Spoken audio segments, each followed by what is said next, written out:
In the previous video, we observed how and why is Italy considered a divided country, and we touched on the linguistic aspect. A topic when it comes to Italy that most people seem to know very little about, or for the most part have misconceptions about. We will look at the languages of Italy in general very quickly, and then I will pick one specific area and group as a case study and example to understand just how diverse is Italy on a linguistic standpoint. In the previous video, we finished our presentation of ancient people of Italy and the map that corresponds to them, the one on the left, with this pretty cool comparison with a modern map of languages in Italy. And I would like to start from the map on the right now. Now, this map is pretty detailed because not only it shows the larger language families, which are easily identifiable by sort of color coding, so the yellows, the blues, the purple, pink, red, green, but because it also shows the subdivisions within the larger families. And it gives us a pretty detailed picture of the linguistic reality of Italy, whether we're talking about proper languages or dialects.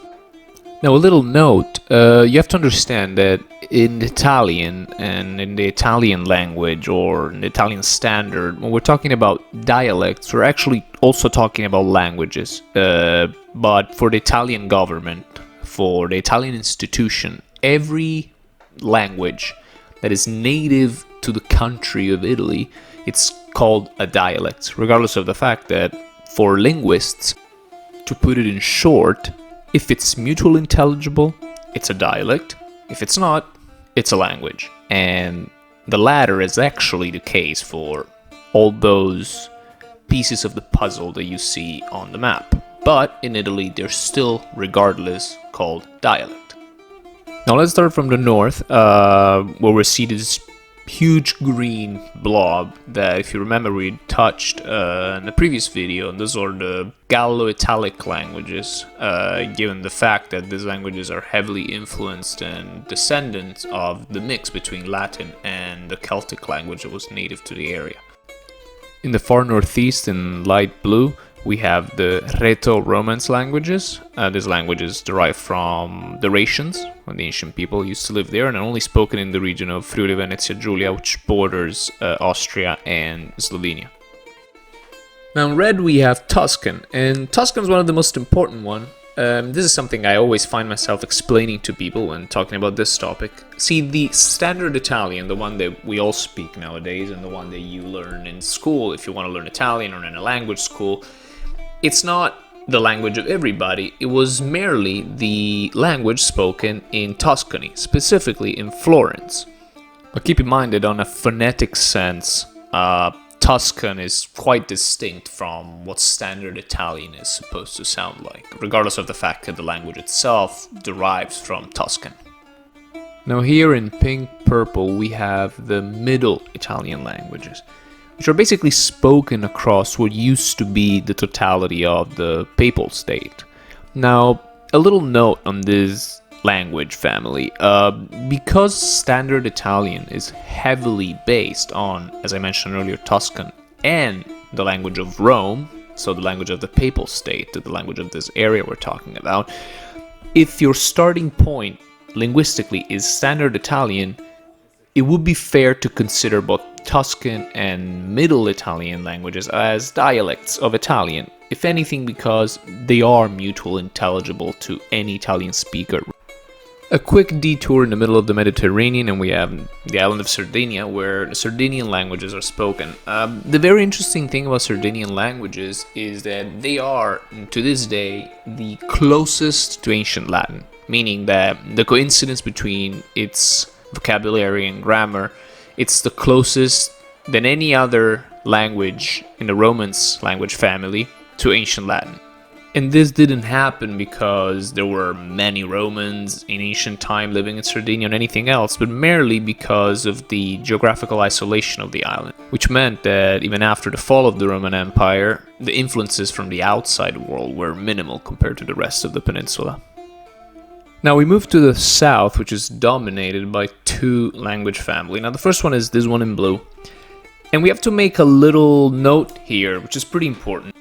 You will often read this family is called Neapolitan language family.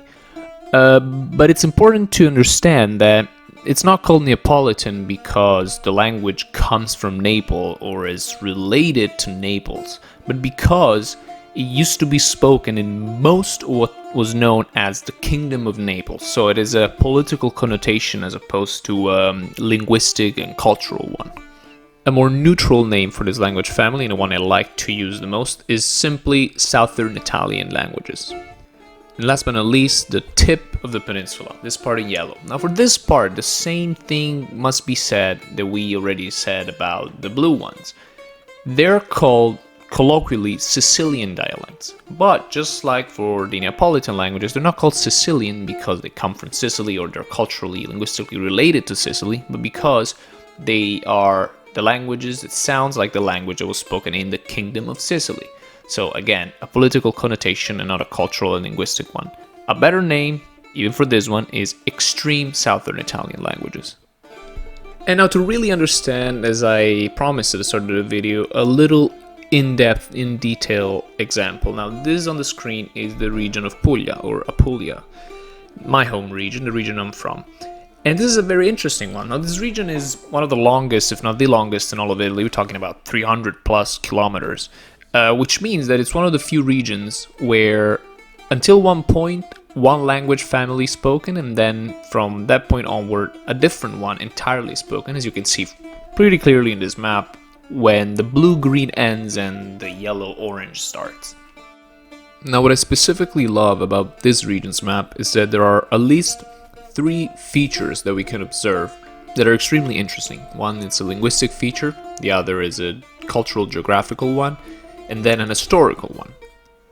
On a geographical standpoint, one thing that's true for this region, every region in Italy and in the world for that matter, is that at the borders within the smaller language families or the larger ones, or just geographical borders, languages overlap and transitional dialects and languages are created. For example, here, as you can see from all these little arrows that I put up on the screen. Then, on a linguistic standpoint, we can obviously observe not only the larger language family division, in this case between the blue-green of the Southern Italian languages and the red-oranges of the extreme Southern Italian languages, but also the specific distinction within the two families. For example, in this case, on the Southern Italian side, so the green-blue, we have the blue up there, which are called the Apulo-Daunian languages. Then we have the sort of those greenish one in the middle, which are called the Apulo-Baresi languages, from the name of the city of Bari. And then in the extreme Southern Italian part, we have 3 varieties of the Salentino, an extreme Southern Italian language.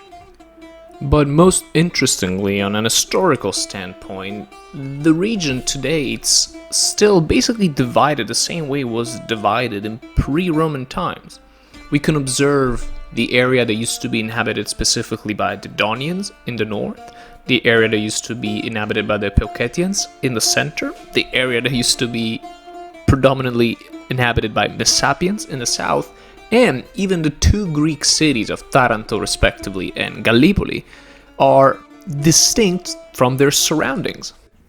In conclusion, while I do understand that to most foreign ears all Italians sound the same, Mamma mia! Super Mario sounding Italians everywhere, the reality, once you get into it, especially in Italy, it's completely different. All Italians sound different from each other depending on the region they're from, or specifically the city they're from, the area they're from. So in a standard Italian grammar book, you will learn that to say goodbye, you say arrivederci. But where I'm from, we say ne vedime.